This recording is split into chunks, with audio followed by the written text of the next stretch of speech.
दोस्तों आदाब नमस्कार सत श्री अकाल। आपका बहुत स्वागत है आपके अपने शो दानिश की ज़ुबानी में। आज की कहानी है हमारे देश की राजधानी दिल्ली से। यहाँ पर एक पुलिस स्टेशन है बाबा हरिदास नगर, और इसी पुलिस स्टेशन की जो जद है उसमें एक गांव आता है जिसका नाम है मित्राओं। वहाँ पर कुछ लोग देखते हैं कि सड़क के किनारे एक नौजवान आदमी घायल अवस्था में पड़ा हुआ है, और उसकी हालत इतनी ख़राब है कि बहुत ज़्यादा, और जगह जगह से उसको खून बह रहा है और वो दर्द से बुरी तरह करहा रहा है। अब ये देखकर फ़ौरन पुलिस को फ़ोन करा जाता है और वहाँ पर एम्बुलेंस बुलाई जाती है, और उसको आनन-फानन में जो करीबी अस्पताल था वहाँ पर पहुँचाया जाता है। लेकिन उसकी हालत इतनी ज़्यादा ख़राब थी और इतने ज़्यादा उसकी बॉडी पर घाव थे कि वहाँ पर जाकर उसकी मौत हो जाती है, और डॉक्टर बताते हैं कि यहाँ लाने से पहले ही इसकी मौत हो चुकी है। अब बॉडी को पोस्टमार्टम के लिए अस्पताल में ही छोड़ा जाता है, और पुलिस वापस मौका वारदात पर पहुँचती है और वहाँ जाकर देखती है जो क्राइम सीन है। तो वहाँ पर जाकर जहाँ उसकी बॉडी पड़ी हुई थी, तो वहाँ देखती है कि शराब की बोतलें, कुछ गिलास जो शराब पीने के लिए इस्तेमाल किए जाते हैं, और कुछ नमकीन बिस्कुट, इस तरह से कुछ सामान पड़ा हुआ था वहाँ पर। पुलिस उनको सबको अपने कब्जे में लेती है और फॉरेंसिक के लिए उनको उनकी जांच के लिए उनको भेज देती है।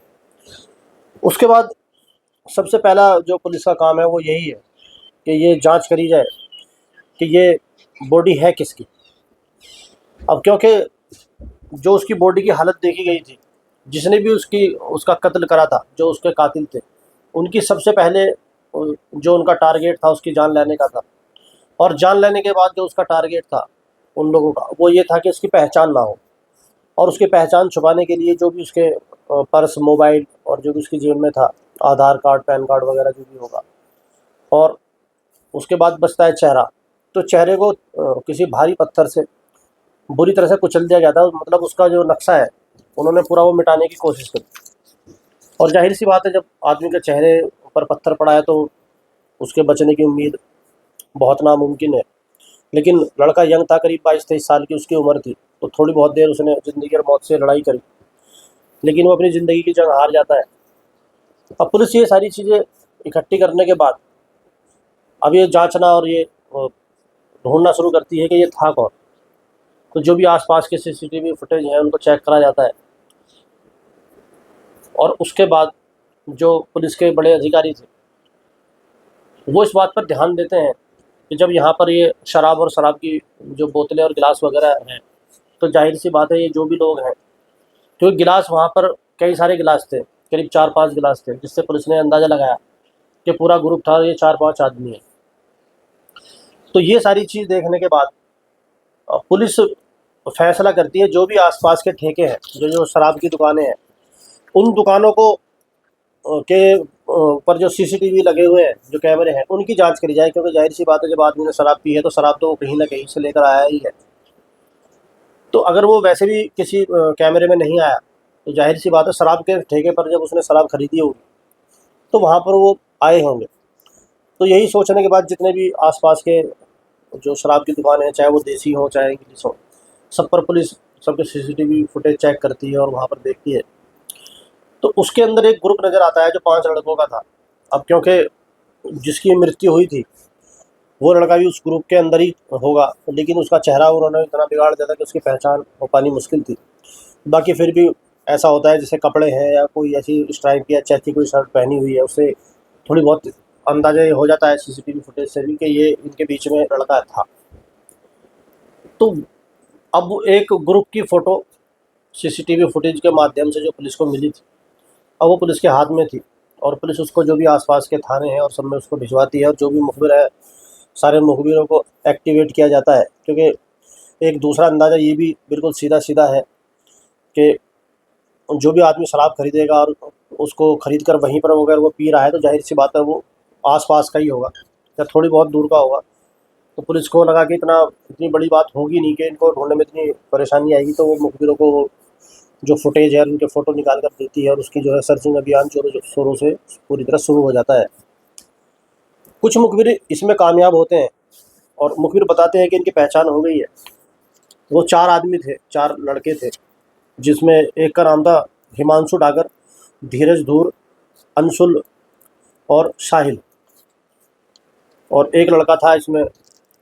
तो अब ये सारी चीज़ इनकी पहचान हो जाती है, और पहचान होने के बाद इनके जो मोबाइल है पुलिस उसको फ़ोन मिलाती है, तो सबके नंबर इनके स्विच ऑफ होते हैं। और जिसकी बॉडी मिली थी उसके हाथ पर एक टैटू था। उस टैटू के आधार पर पुलिस उसकी सर्चिंग करती है कि वो कौन था। तो उससे पता चलता है कि जिसकी ये बॉडी है वो भी उसी इलाके का था और छोटा मोटा एक अपराधी था। अब जैसे ही पुलिस को ये पता लगता है कि छोटा मोटा अपराधी है तो कभी न कभी जेल गया होगा। जो कोई भी अपराधी जब जेल जाता है तो वहाँ पर पुलिस उसकी सारे फ़ोटो वगैरह जो उसके बॉडी पर निशान है या कोई ऐसा टैटू है, ये सारी चीज़ें पुलिस ज़रूर अपने रिकॉर्ड में रखती है।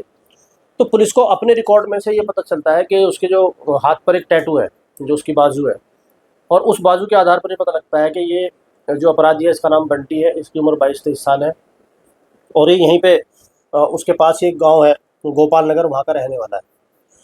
अब एक तरीके से पुलिस का काफ़ी हद तक काम आगे बढ़ चुका था, क्योंकि जो मृतक था उसकी पहचान हो गई है और जिस पे पुलिस को शक है, जो वो ग्रुप देखा है, तो उस वो एक तरीके से उनके भी नाम पुलिस के सामने थे। अब पुलिस को ये था कि उसको पकड़ा जाए, उससे पहले ये कंफर्म करा जाए कि ये बंटी ही था या नहीं, क्योंकि ऐसा भी हो सकता है कि टैटू सेम टू सेम 2-4 यार दोस्त एक साथ बनवा लेते हैं। तो पुलिस सबसे पहले बंटी के घर जाती है, पुलिस रिकॉर्ड से उसका पूरा एड्रेस, फ़ोटो वगैरह सब चीज़ मिल जाती है। तो बंटी के घर जाती है यही सोच करके, हो सकता है कि बंटी अपने घर पर ही हो और वो ठीक ठाक हो। तो घर पर जाकर बताया जाता है कि बंटी कहाँ है, बंटी से हमें मिलना है। तो परिवार वाले कहते हैं कि वो तो अभी 2-3 दिन से यहाँ पे नहीं आया। अब ये देखकर जो बंटी के रिश्तेदार हैं, जो भी उसके यार दोस्त हैं, सबको फ़ोन करा जाता है, तो वहाँ पर बंटी नहीं मिलता। और उसके बाद फिर वो उनको, जो उसके परिवार वाले हैं, उनसे कहा जाता है कि आप फलाँ अस्पताल में जाइए और वहाँ पर एक बॉडी है और आप जाकर उसकी शिनाख्त कीजिए, और बाकी काम डीएनए रिपोर्ट से हो ही जाएगा, क्योंकि जिसका पूरा परिवार है डीएनए रिपोर्ट से। अब परिवार अस्पताल जाता है और वो वहाँ पर जाकर चीखने चिल्लाने लगते हैं दर्द से, दुख से, क्योंकि वो कंफर्म करते हैं कि ये जो बॉडी है ये उनके बेटे बंटी की ही है। साथ में उसका एक भाई था अमित। तो अमित ये कंफर्म कर देता है कि ये बॉडी उसके भाई की है, और उसको हिमांशु ने फ़ोन किया था। अब ये चीज़ें क्लियर हो गई थी कि हिमांशु ने उसको फ़ोन किया था। अब पुलिस पूरी धरपकड़ शुरू करती है, उनके घर जाती है, लेकिन वो मिलते नहीं है, मोबाइल उनके स्विच ऑफ हैं, और वो भी कई दिन से बंद है, करीब 2 दिन से उनके मोबाइल बंद है और अभी तक वो चालू नहीं हुए हैं। तो पुलिस लास्ट लोकेशन देखती है, तो किसी भी तरीके से ना कोई सुराग नहीं मिलता। फिर मुखबिरों को एक्टिवेट किया जाता है और जो उसके घर वाले, उनको उठाया जाता है, तो पता चलता है कि वो लोग हरिद्वार के हैं। अब क्योंकि हो सकता है कि क्योंकि उनके पास तो फ़ोन था नहीं और वो भी स्विच ऑफ आ रहा था, जो पुलिस का रिकॉर्ड है, तो हो सकता है कोई और उनके साथ हो जिसका पुलिस को मोबाइल नंबर मिला, और वो नंबर पुलिस ने ट्रैकिंग पर लगाया। तो उत्तर प्रदेश में एक जगह है हापुड़, तो हापुड़ उनकी जो है लोकेशन ट्रैक होती है, और फ़ौरन दिल्ली पुलिस वहाँ पहुँचती है, जो क्राइम ब्रांच थी, और हापुड़ जाकर उनको अरेस्ट कर लेती है।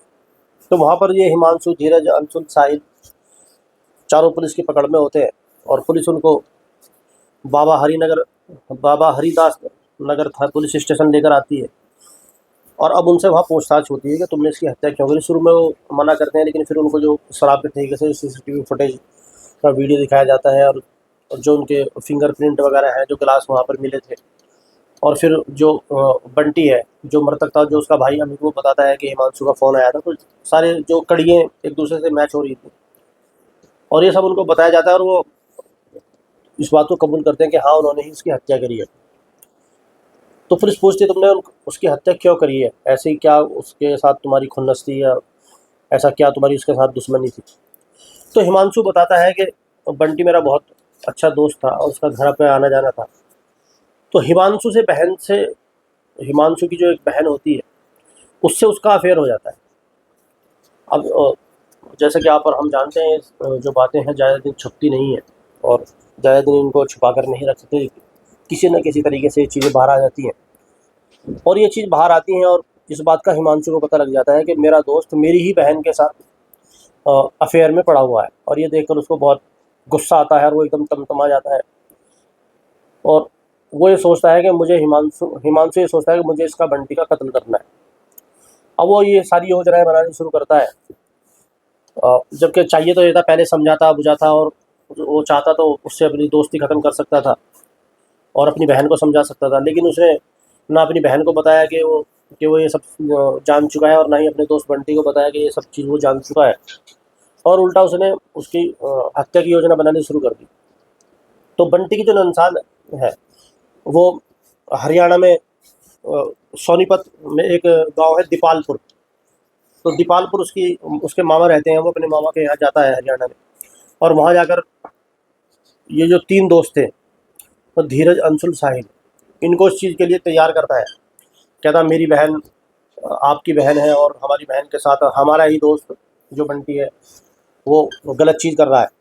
अब ये तीनों दोस्त तैयार हो जाते हैं और उसके साथ मिलकर हत्या की योजना उनकी कंफर्म हो जाती है। अब सबसे पहले जो कोई भी अपराधी है, क्योंकि ज़्यादातर आपने देखा होगा जितने भी केस खुलते हैं मोबाइल फ़ोन से और सीसीटीवी फुटेज से खुलते हैं, तो इन्होंने सबसे पहले सोचा कि मोबाइल फ़ोन को ही तोड़ दिया जाए।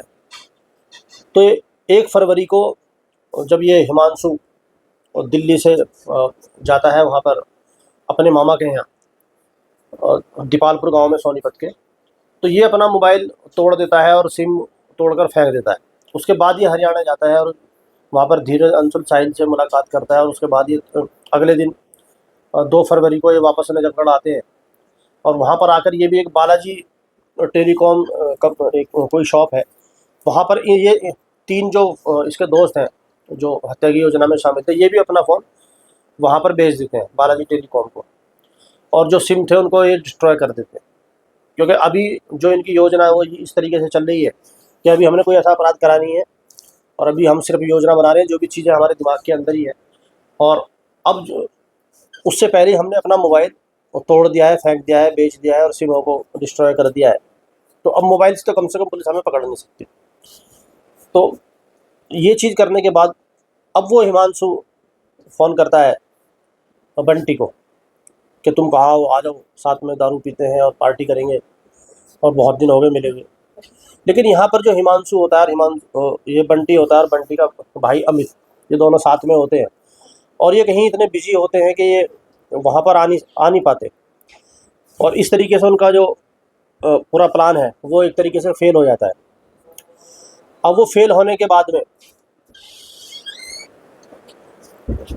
ये अगले दिन की प्लानिंग करते हैं, अगले दिन की योजना बनाते हैं। तो अगले दिन 3 फरवरी को फिर से हिमांशु को यही फ़ोन किया जाता है, और फ़ोन करने के बाद इस बार हिमांशु फ्री था, वो हिमांशु उसको बंटी को फ़ोन करता है, और बंटी इस बार फ्री था, और वो बंटी वहाँ से इनकी बातों में आ जाता है, और अपने भाई अमित को छोड़कर वो हिमांशु, धीरज, अंशुल, साहिल इनके पास आ जाता है। अब ये वहाँ से जाते हैं नजफगढ़ से जो गांव था मित्राऊ, वहाँ पहुँचते हैं, और वहाँ से एक जो ठेका होता है वहाँ से शराब खरीदते हैं, और जो नमकीन बिस्कुट वगैरह जो भी इनका होता है वो लेते हैं। उसको लेने के बाद ये फिर सीधा जाते हैं, और वहाँ पर पार्टी इनकी शुरू हो जाती है। अब आराम से शराब पी रहे हैं, सब कुछ एक बढ़िया माहौल चल रहा है, और क्योंकि इनकी प्लानिंग अलग थी। अब ये बीच में उसको छेड़ना शुरू कर देते हैं, और उससे कहते हैं कि तुम ये जो भी है सही नहीं कर रहे हो, और जो हिमांशु है हमारा दोस्त है, और हिमांशु उससे लड़ना शुरू कर देता है, और धीरे धीरे लड़ाई बढ़ जाती है। अब उसको इस बात का अंदाज़ा ही नहीं होता कि ये लोग मेरी हत्या की योजना बनाकर पहले से ही बैठे हैं।